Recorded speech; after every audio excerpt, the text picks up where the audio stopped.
Welcome back to another technical deep dive here in the debug zone. Today, we're tackling a big question and breaking it down with insights from other users. Hopefully, this clears up some misconceptions and helps you get the answer you need. So buckle up, stay a little curious, and let's jump right in.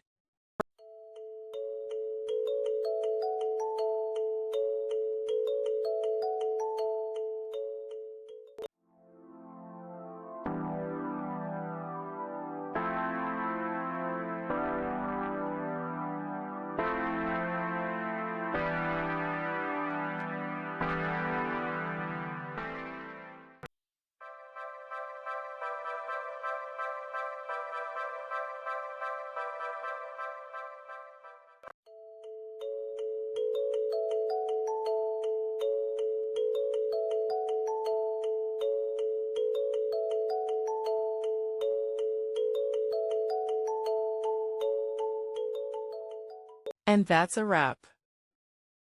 I hope you found the answer you were looking for.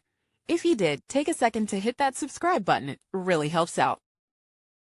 And let me know in the comments which solution worked best for you. See you next time in the debug zone.